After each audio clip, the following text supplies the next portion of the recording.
ইবাদতে পরিণত হয়, তাহলে কেন এই বিষয়টি আপনার রেলি এবং আনন্দ করা যায়? আমি এই বিষয়টা বলি, ইন্নাল্লাহা ওয়া মালাইকাতুহু ইউসাল্লুনা আলান নবী ইয়া আইয়ুহাল্লাযিনা আমানু সাল্লু আলাইহি ওয়া সাল্লিমু তাসলিমা।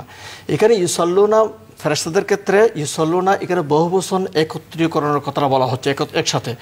আবার সল্লু আমাদের যে নির্দেশ দিচ্ছেন বা যেভাবে নিন কেন সেক্ষেত্রে কিন্তু বহুবচন ইউজ করে। বহুবচন ইউজ করার শব্দের অর্থ হচ্ছে এটা সম্মিলিত সমাবেশের। সেখানে দাঁড়িয়ে করবে, বসে করবে, বানাতে মিছিল করবে, কোনো ধরনের ক্রাইটেরিয়ার কথা বলা হয় না। আমাদের হাতে খুব সময় কম, তো অনেক চমৎকার আলোচনা করেছেন আমাদের দুইজন আলোচকই। শুধু আপনারা অবশ্যই শুনেছেন যে মিলাদ এবং সিরাত, মিলাদ যার সিরাত তার, সিরাত যার মিলাদ তার। কাজী মিলাদ থেকে সিরাতকে ভিন্ন করা আর সিরাতকে মিলাদ থেকে ছিন্ন করার কোনো উপায় নেই।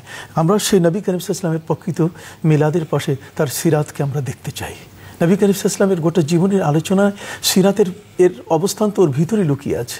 কাজে সিরাতকে ভিন্নভাবে এস্টাবলিশ করতে যারা মিলাদকে অস্বীকার করছেন তারা নেহায়ত অন্যায় করছেন এবং আমার মনে হয় বিভ্রান্তির জগতে তারা পড়ে আছেন।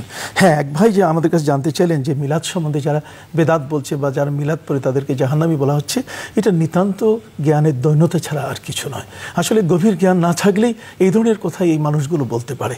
শুধু দর্শক শ্রোতা, আসলেই সিরাত এবং মিলাদ এই দুটো পাশাপাশি অঙ্গাঙ্গিভাবে জড়িত, বিশ্বনবীর জীবনকেন্দ্রিক দুটো শব্দই।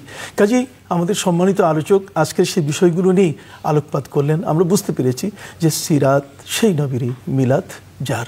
কাজে মিলাদ না হলে সিরাতের অস্তিত্ব হবে না, মিলাদই প্রয়োজন। মিলাদের আলোচনা আসলে সিরাতও সেখানে আসবে।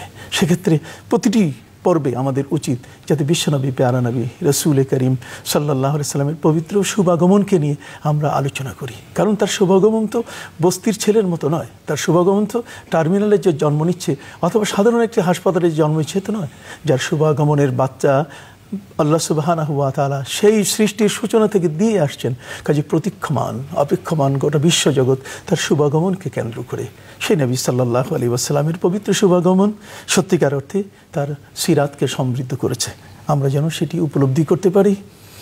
আগামীর অনুষ্ঠান দেখার আমন্ত্রণ জানিয়ে আপনাদের সুস্থতা কামনা করে আজকের মতো এখানে শেষ করছি। আল্লাহ হাফেজ। আসসালামু আলাইকুম ওয়া রাহমাতুল্লাহি।